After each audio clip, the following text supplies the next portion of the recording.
Hello and welcome to our viewers here in Nigeria and of course all around the world. This is Firecrackers, where we discuss issues of national interest. We also get to engage the major players. I am Kelly Egiga. Tonight on the program we will take a look at the UK proposed sanctions on some Nigerian government officials. We will also take a look at the FG and ASU agreement. It does appear we finally have an agreement after over 8 months of the union being on strike. Plus, on the program, we'll also take a look at security, which is a major and worrisome issue. That there have been reports of kidnappings in several parts of the nations. Well, the latest is that on Saturday, there was a very, very severe attack by the Boko Haram insurgents in Borno State, where almost 60 soldiers were attacked, according to report. And of course, finally on the show, we'll also take a look at Nigerian land borders, which has been shut for more than 13 months now. And 13 months after, what is the story of our land borders and what economic impact can we say the shutting of the borders caused in the course of the shutdown? This is Firecrackers. Let's go take a look at that debate in the UK by some lawmakers pressing for sanctions on some Nigerian government officials. Welcome to the show.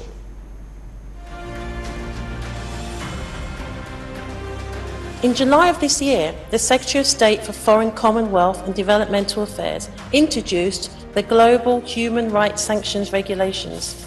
Under this statutory framework, priority themes relate to cases that threaten media freedom and human rights defenders. Furthermore, another priority theme considers cases where the relevant jurisdiction law enforcement authorities have been unable or unwilling to hold those responsible for human rights violations or abuses to account. The government clearly have the tools to ensure that Nigerian state officials respect the constitutional and fundamental human rights to protest and free speech. If those who ordered and facilitated the killings and harm to protesters are not held accountable, then the UK government should advocate for independent investigations to take place. And following investigations, any individuals found responsible for these atrocities of human dignity must face sanctions. So, Minister, I don't think that words from the government today are going to be enough, because I think we've got to show our solidarity, demonstrate it by identifying and targeting those that we know are responsible for terrible violence and abuses that the activists have faced. The least we should do is to make sure that those who have murdered Nigerians and deprived them of their human rights aren't able to benefit from trade or travel to the UK. In my view, that should include the leaders of the government and the military who are even now, refusing to allow transparent and fair investigations to happen and for justice to be implemented. What I want to hear from the Minister today is that a list of Majinsky, I never say that word properly, sanctions is being created and action against those on that list taken in weeks and not years. Our role in this must be, I think, to work with all that we can to identify those responsible and ensure justice is done. Mr. Chairman, if a democratic country deprives its people of their aspiration, livelihoods and voices, strips its people from their loved ones, forces them into hiding and instills fear of retribution through violent attack on free speech, then that country can only be a dictatorship disguised as a democracy. Is Nigeria a dictatorship?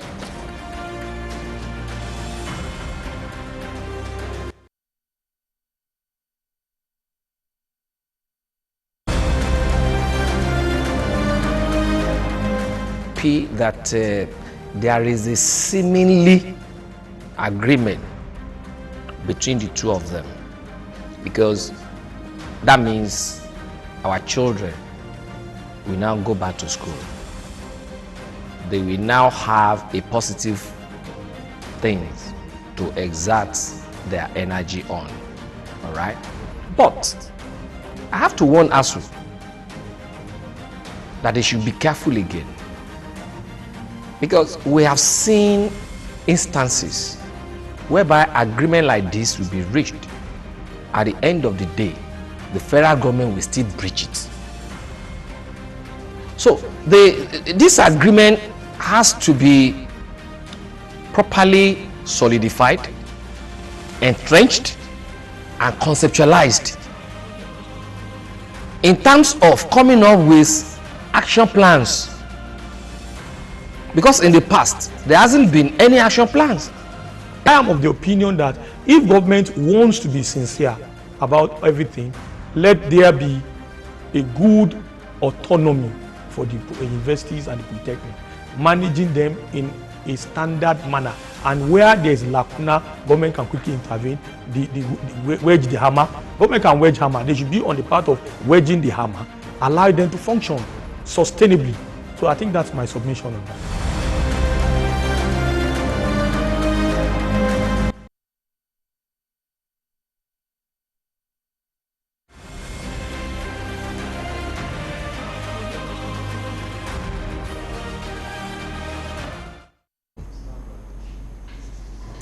Well, thank you for staying with us. This is Firecrackers. Let's cross over live to Texas in the U.S., where I have my guest standing by to speak with us. She's a foreign affairs analyst. Somto Chukwu Ike joins us live from Texas. Somto, thank you so much for agreeing to speak with Galaxy TV.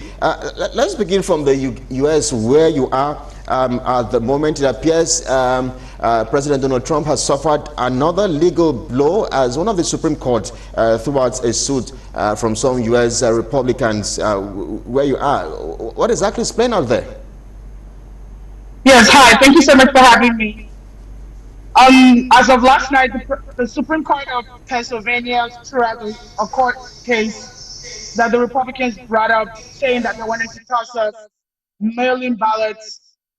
In the state of Pennsylvania, mail-in ballots are legal. So that's the thing about the United States. Each state has its law pertaining to the election, and in Pennsylvania, mail-in ballots are legal. They have different dates and timelines. You can submit. There was a time where they were going back and forth whether you submit your ballot later or the day before. So it depends. But honestly, there is not much the Trump lawyers and the GOP can do at this point, because it's been tossed out by the state Supreme Court, and the federal government doesn't have any influence in state law. They can do federal law, that's in the independent states. So if the Pennsylvania state Supreme Court has said no, and that's it. There are a number of other issues we need to engage your views and your thoughts on, but let's stay in the U.S. for a moment, as Mr. Trump also eventually took questions from journalists finally at the Thanksgiving press briefing, though he's yet to concede, but he has been quoted as saying he won the elections. I mean, he's insisted that he never lost the elections. He's also been quoted as saying that it appears, quote, dead people voted. The president also said it's like we are in a third world country. What do you make of Trump and his shenanigans? Okay, so I'm going to be honest with you. The issue with Russia was kind of like, it was a little annoying on the side of Trump. So this is just a show just to get back at the Democrats that happened with the Russia situation. We all know the numbers don't lie. Showed up for Joe Biden. There is a difference. 7 million people, almost 7 million people voted more for Joe Biden. People voted more for Joe Biden than they voted for Obama. So the people have spoken. There, you can take it with that, you know. Yes, Donald Trump keeps tweeting about that, and I'm happy that my friends at Twitter keep liking that, because that's false information. You know, the math does not lie. Elections are math. Elections are statistics. The math does not lie. People came out and chose, despite a global pandemic, to vote. They wanted their voices to be heard. So yeah, Trump is a showman. You know, he wants to keep the show going. In terms of conceding, yes, I don't think he will. This is just my analysis. I don't think he will concede bluntly, but he will let the transition come on.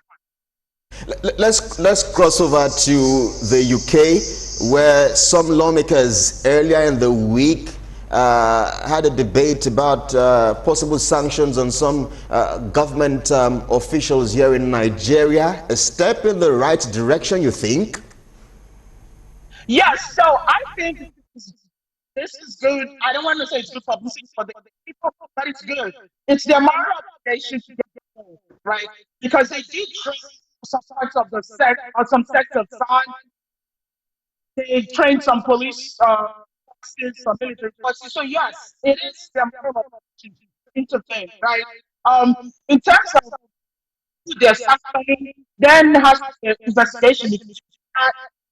You cannot sanction someone who did not do anything, but you have to also know the actions have consequences. And those that did something wrong have to be penalized. So yes, I am all in support of the individual, not the country. Some economic sanctions have issues. It brings issues and problems to the economy. The country was already in a recession, so economic sanctions on the country would be an issue. So I think it's better they do it to individuals. I mean, you acquired 3 degrees in 6 years in economics, in political Yes. science, and public affairs administration. You need to wade into the education sector here in Nigeria for a moment, because ASU has been on strike for almost 9 months now. Moving forward, how can we improve this particular sector in the country?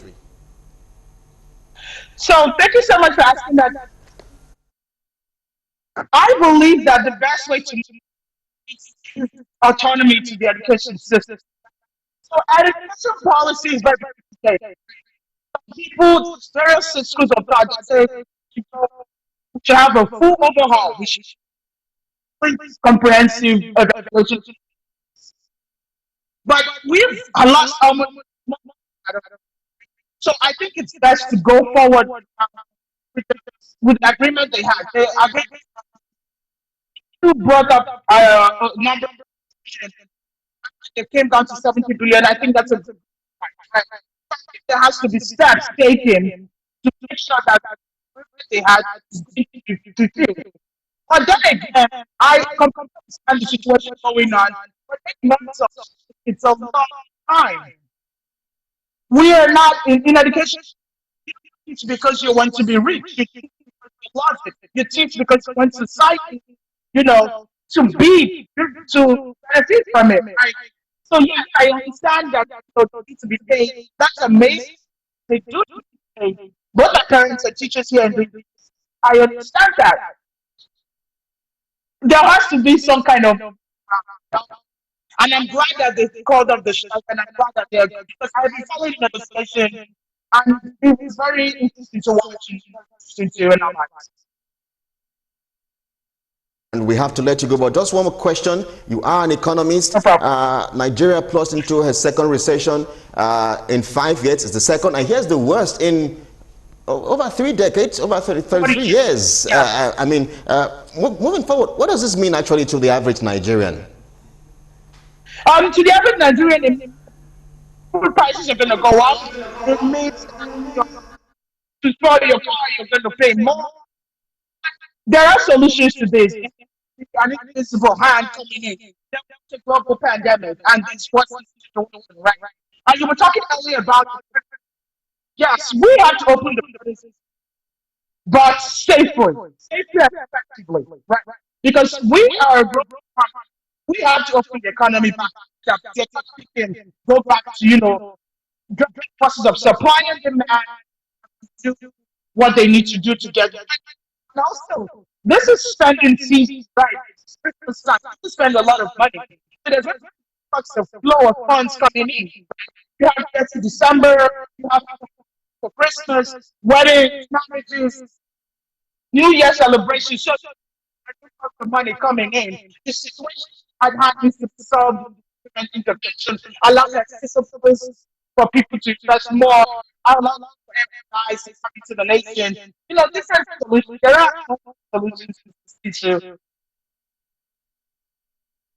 We'd like to thank you so much for agreeing to speak with Galaxy TV Foreign Affairs Analysts. I mean, you have such a huge bio, economist, political scientist, public administration. I mean, there's so much about you. Thank you so much for agreeing to speak with us. No problem. Thank you so much for having me. So we'll be speaking with the Foreign Affairs Analyst, Somtochukwu Ikejiofo from Texas in the US. This is Firecrackers. My next guest is an activist. He's also the spokesman of the social cultural group Afenifere Yinka Odumake. He's been very, very vocal and critical of this country called Nigeria. But back in a moment. Stay with us.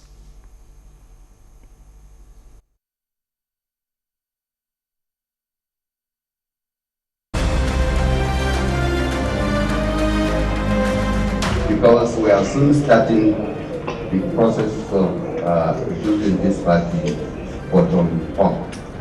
We are starting with the membership registration across the country, and will culminate at the National Convention to elect our new leaders who will take over the chief of affairs of this party.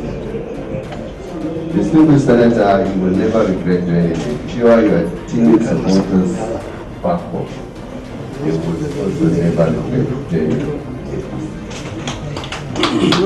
And like I said, many more are joining because we have a leader of the party, President Muhammad Buhari, who just... Our brother took the right decision by joining APC today, and we want to assure you, even though I will leave that much to the chairman, but in the Senate, you are like you are born in APC. Accident that happened to create what today is ruling Adamawa will have to be addressed. By the grace of God, by 2023, Adamawa should belong to the rightful place it deserves. Adamawa State is APC. People in Adamawa, majority of them are APC, and therefore Adamawa State deserves an APC governor, APC National Assembly, and all the local government areas.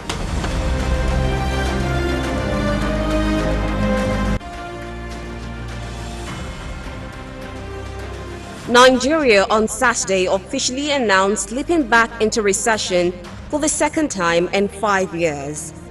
This news did not come as a shock to some experts who had over time decried the alarming rate of increased debt, high cost of governance, extravagant life of political office holders, medical tourism, and of course over-dependency on oil. All these facilitated a retrogressive economy with high capital expenditure and low revenue year in, year out. On the other hand, recently, Nigerians got a lot fallback with the price of fuel taking a shoot up to 170 naira per litre following announcement by the petroleum pricing company. This also spiraled into a hike in price of commodities. Oil, which is Nigeria's major source of revenue, has become moribund over the years following the ineffectiveness of its refineries. Coupled with the nature of borrowing, Nigeria, a country blessed with rich natural resources, has also been tagged as a country largely dependent on importation. In its latest series, Nigeria signed a memorandum of understanding with the Niger Republic to import fuel. This, according to experts, has contributed in no small way to Nigeria's sliding dip into another recession. The things that has caused us to go into recession have a bearing on the fact that we import everything. We import everything, you know, and the list of which obviously is not petroleum products. We import our petrol, diesel, kerosene, you know, and we're spending hard currency, which we don't have on that importations. Nigeria has, as a whole, has capacity to produce about 450 barrels per day in volume refineries.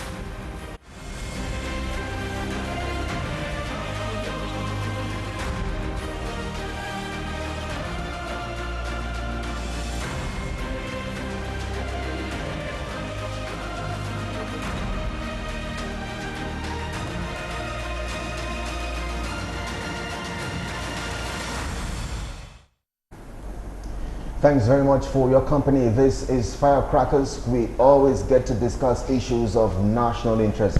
I am Kelly Egiga. Joining me at the table to discuss Nigeria is an activist and the spokesman of the social cultural group Afenifere, Mr. Yinka Odumakin. Thank you so much for coming tonight. You have been very vocal about this country, Nigeria, for many, many years. As I remember, you have also been very, very critical of this country.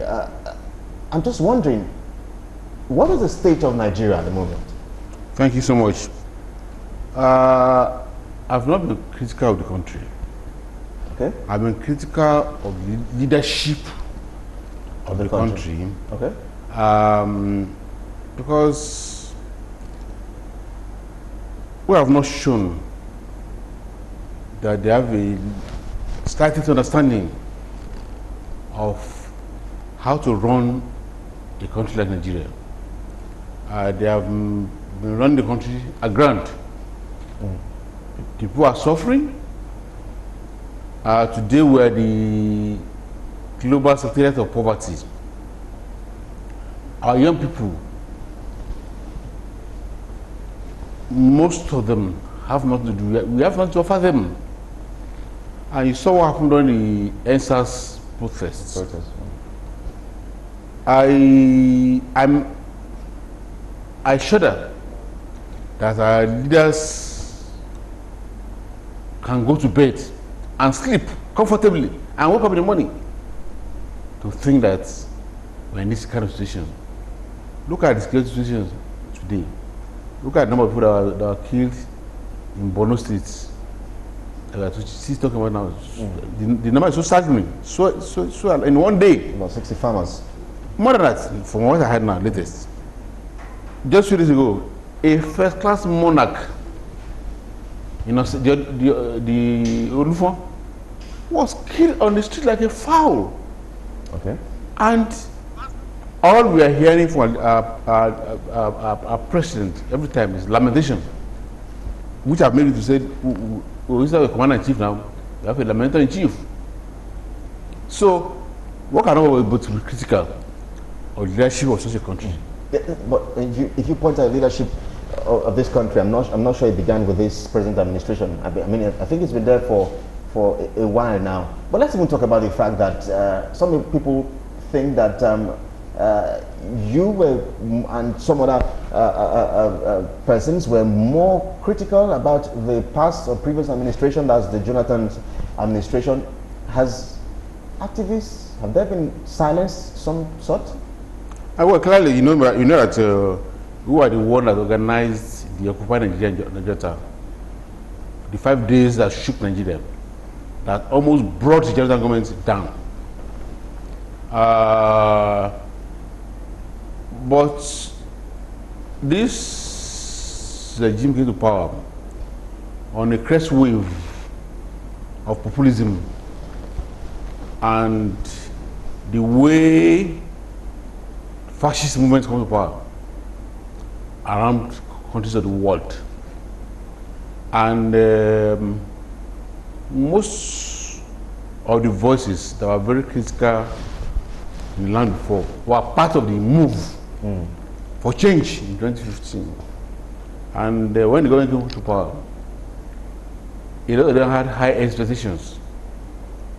So that naturally, for many of them, it would be like an anti-party activities to raise their voices against things that are going wrong. And that's why you saw that there were kind of a weakness in many of them. But nature of us vacuum, even when many of the people could not find their voices, the answers we just finished now was led by people you don't even know them. You don't even know them. They don't have names. So you can't recognize them. But some were arrested. Accounts were frozen. Okay. Travel ban issued.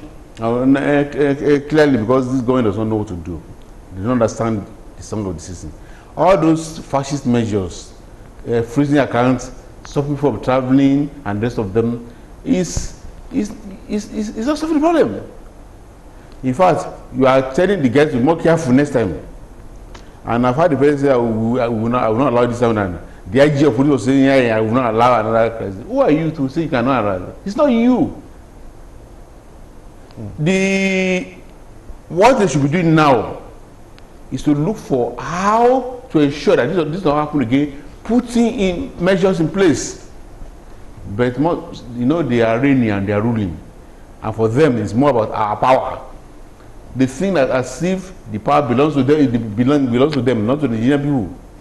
To think that, instead of saying that, there was something that caused this one. Or they think that, it was sponsored, they want a regime change, and the rest of them.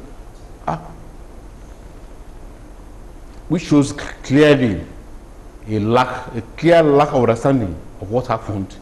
And if we don't understand what happened, you cannot deal with it or put measures in place to stop it from happening next time. How about the demands of actually the NSAS protesters? On the part of the government, they say they have met some of those demands, or some are in the pipeline, but for those who are part of the movement, it's a different story.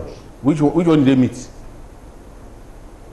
The reforms. Which reforms? You say you are designing SARS. You are putting in place, what do you call that, the new one? SWAT. Is that how you do it? Overnight. If you are doing SWAT, if you are going to replace SARS, have you looked at the complaints against SARS? Look at these papers. Weeks after SARS, SARS, you can still be bearing testimonies of people. My SARS took 400,000 from me. After that, after they killed my son. They have all kind of woeful and dreadful testimonies as come about SARS. You've not found out what happened. There are no conversation overnight. Like the way they are. You just announce SWAT. Is that how to run the society? No. All right. Let's talk about other things, because the Firecrackers as a group has also made some demands for a while now. Yeah. What are those demands? I know one of them has to do with restructuring and true federalism. Clearly, the major demand is the need for Nigeria for restructuring. When we say restructuring, some people say, we don't understand what restructuring means. But that's tricky, because for some of our friends on the north who say we don't understand restructuring. Restructuring is nothing but let's go back to federalism.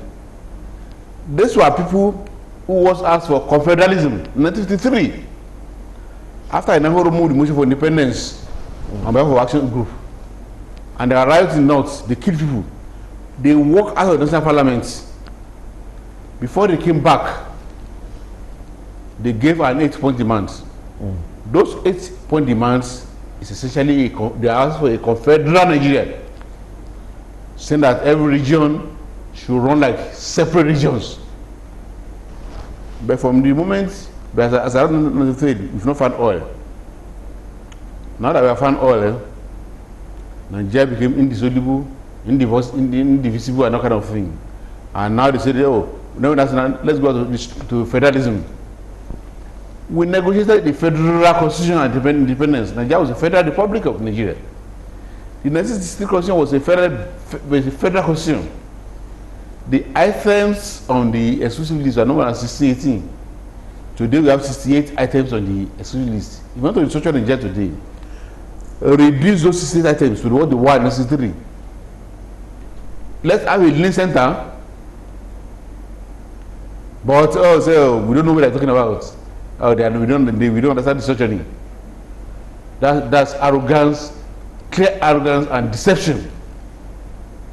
For those who ask for confederation, they don't say they don't know what federalism means. In terms of the fight for restructuring and true federalism, what's the body language from the presidency? No, they want to keep Nigeria as it is. For them, this is the best country they can have.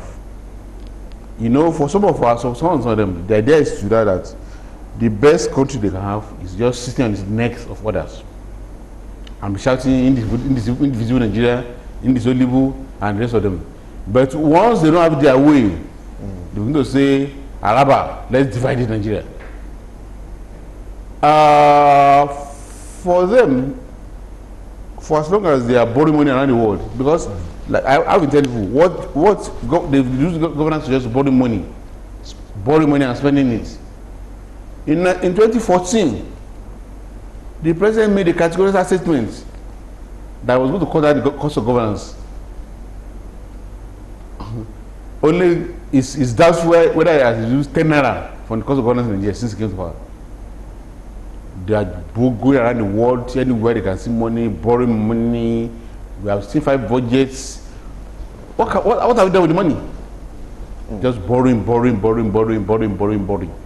That in the countries, we've entered the second recession in 5 years. The worst in 30 years.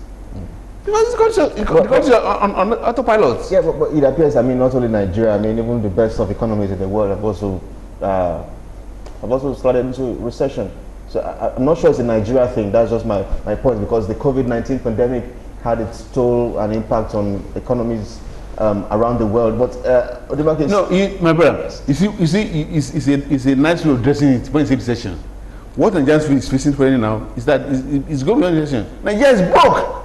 You saw Egiga on TV a few days ago when was trying to castigate that suit. It was reading it out. Maybe he didn't even know what he was saying. So agency, they've not considered their total salary. People have not considered September salary. This and this of them. He was just saying it just to blackmail us. So you think Nigeria is broke? Because it's broke. So when you say recession, it's a nice way of saying it. To sound very good. Well, you can stay with us. We'll come back as we get to build on that. I mean, declaring that Nigeria, a country as this, is broke with all of the natural deposits in the country. I mean, that statement needs a lot of clarification. Stay with us. We'll be right back. But when we come back, someone would join us from Enugu, Ambrose Iboke, to shed light on some of these very pressing issues as we consider the state of the nation. We'll be right back. Stay with us.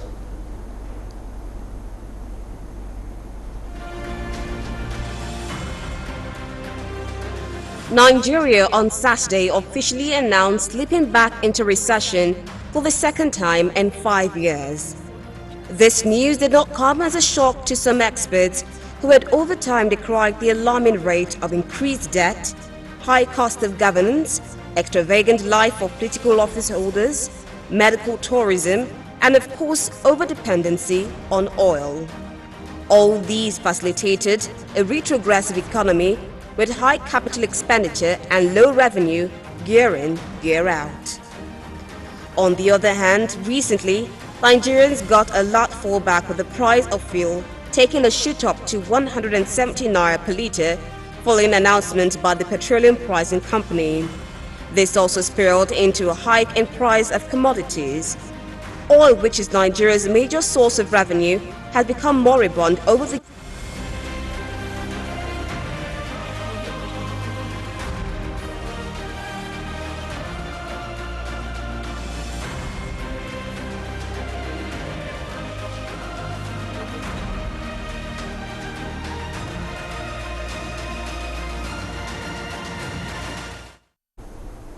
Well, thanks for staying with us wherever you're watching from around the world. We are live from our studios here in Lagos, Nigeria. I am Kelly Egiga. We consider the state of the nation, and my guest, an activist, is also the spokesman of the social cultural group, Firecrackers, and he has actually just made a very controversial statement. He has declared that Nigeria is broke.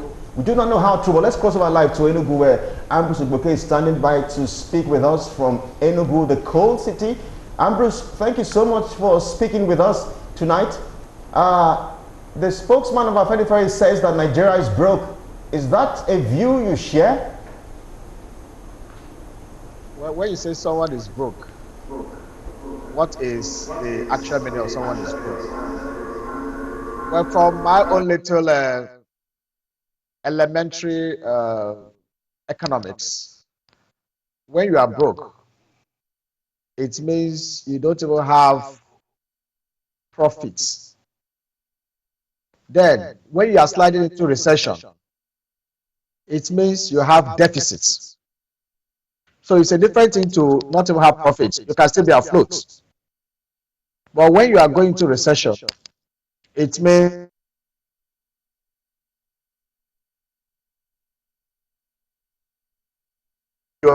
I accommodating deficit in Nigeria.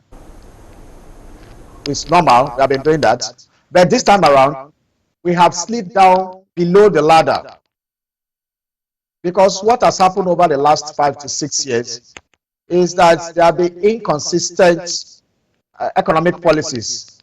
In fact, we don't even have a homegrown economic policy that we can lay our hands on and say, this is it. We remember during the Obasanjo era, 1999 to 2007, we have the NEEDS, the National Economic Power Strategy, Development Strategy, which states developed their own called seats. Jonathan had a semblance of also economic policy. But when he came here, we started having RPG and all kinds of scattered economic policies. Then we woke up one day, sometime in August last year, in the midst of all our economic woes, we set up, we woke up, we closed our borders unilaterally without the consent of our neighboring countries whom we signed a trade deal with in the name of ECOWAS. That further, destroyed the little economic progress we've made in the last 4 years. So what are the consequences of just waking up one day and closing your border? And mind you, this border is not just land border for the sake of land border. Many of our sea imports through the ports, through the seaports, come from the Cotonou, come from Togo, and come from Cote d'Ivoire. That corridor, West Africa corridor. We just woke up one day and closed it off. I don't know what kind of economics explain that kind of decision. Then when you come to, then they started celebrating negligible successes. You said that the farmers, especially rice farmers, are smiling to the bank. Then what is, when you look at it, what is the economic comparative analysis of a small section of the country smiling to the bank and the rest of the citizens are paying more for it? Before the ban, before the closure of the border, a bag of rice was selling between 80,000 naira to 22,000 naira, depending on the brand and where you are buying it from. Then all of a sudden, it's converted into an abominable price regime. And then we say we are making progress. How can you be making progress when your prices of goods have become inflammatory and inflation has increased? And then the naira has kept falling. The same people who closed the border are signing agreements with Niger Republic to import fuel through the land borders again. When you check all this, you start wondering if we are not practicing what I call true economics. Because that is the only way. It's magical. There's no systemic approach. There's no what you call strategic logic to plans, economic plans in this country. So we keep floating like the Oxams and Oxam of society. We have no vision, we have no direction. It seems we are the economy by impulse. And when you do that, then we won't go far. Well, Ambrose, let's stray away from the economy for a moment and talk about the issue of the FGR impasse. It does appear that we finally have an agreement. Are you optimistic about this? I mean, because several agreements have always been signed, MOUs and all of that. Okay, you're talking about the agreement with us.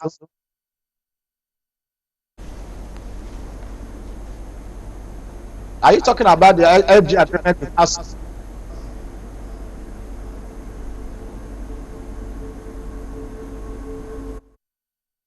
Well, if you are talking about the FG, you can hear me loud and clear. I said it does appear we finally have an agreement between the federal government and ASU. Are you optimistic about this? Because in the past, several agreements have been signed and MOUs and all of that. Can the federal government be trusted? No, the federal government cannot be trusted. we have been on this same cycle since more than 25 years. So it is a characteristic of the government not to honor its agreements with unions, especially ASU. I mean, in 2009, there was a groundbreaking agreement with the federal government that would have put to paid all these incessant strikes by ASU. And then the government woke up one day and said, we didn't make the agreement with you. As if the Nigerian government is not a continuum. So this issue of it was not in our regime that you made that government doesn't hold water. So government is a continuum, and any agreement that has been reached with the previous administration must be honored by current administration. Because if the current administration is also dependent on past policies of government to earn revenue and to consolidate its power, then it's at the same breath also honor all the agreements, whether it favors it or not. Now, also in the past, since that 2009, has been having these issues, current issues. If ASU calls off this strike based on promises and not implementation, then I won't be surprised if they go another strike, because that has been the pattern. So a government that is going through economic recession, does it have capacity to actually pay up? So that is the dilemma we are having here. So ASU should insist that the federal government should use that money.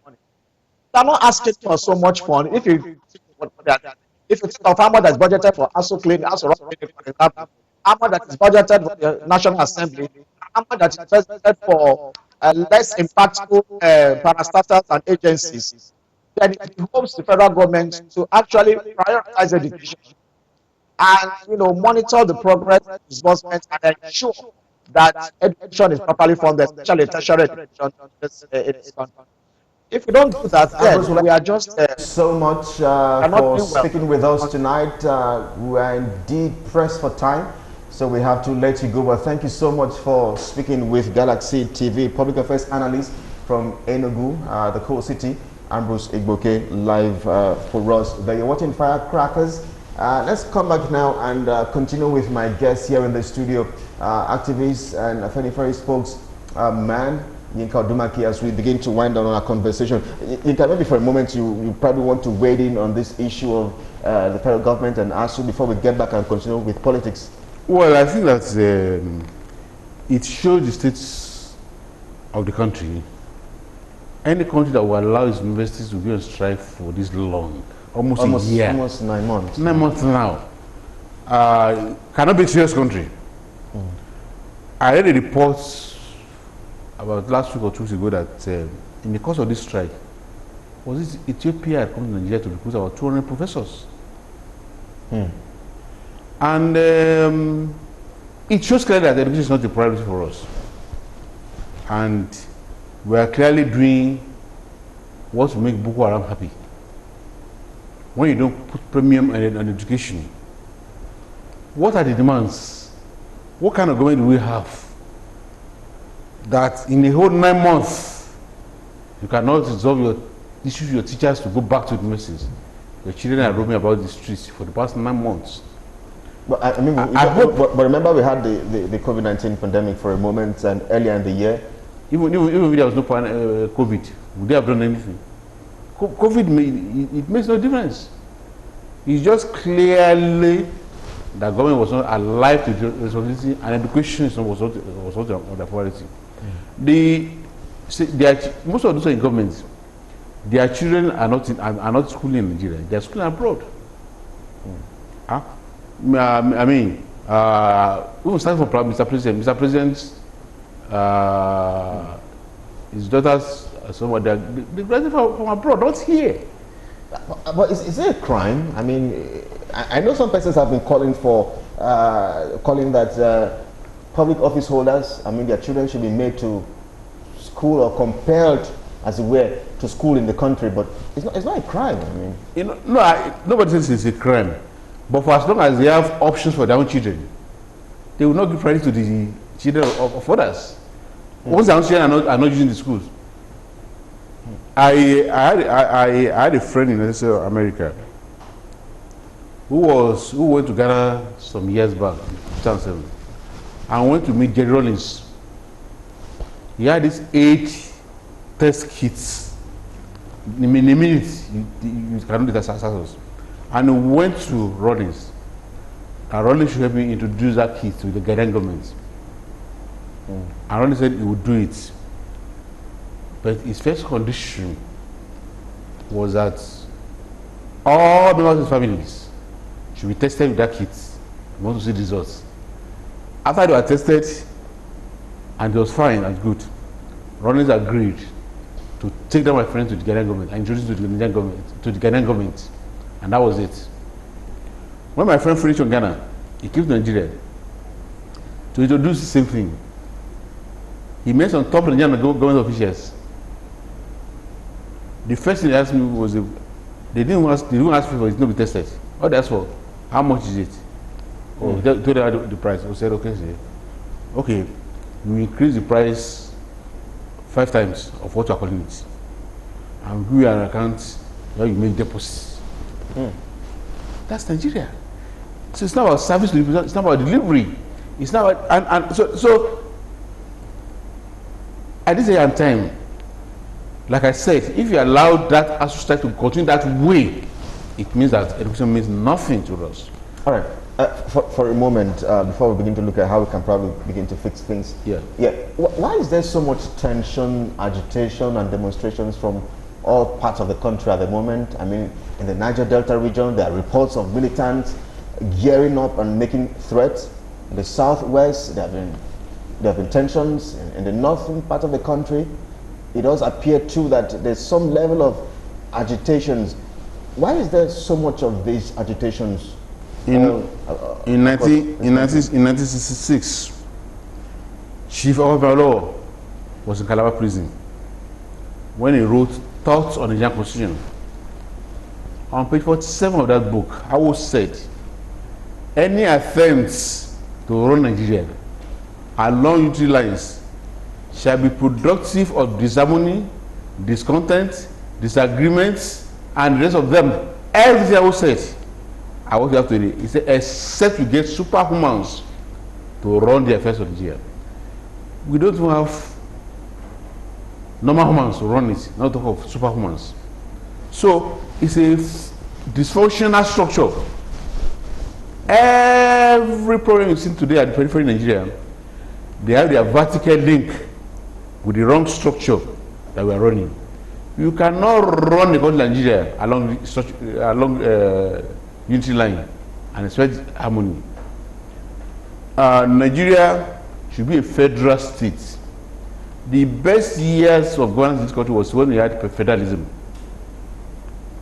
You know, where many people do not know that in this country there was a time in the first when the Saudi royal family were coming to UCH in Ibadan for medical treatments. Saudi royal family. In 2010, we had Saudi Arabia? The royal family, not ordinary Saudis. The royal family, they are coming to UCH in Ibadan for medical treatments. If you go to UCH today, if you are not injected in the eyes, God saves you. We now had a president that almost probably died in Saudi Arabia, or before they brought him home to go and die.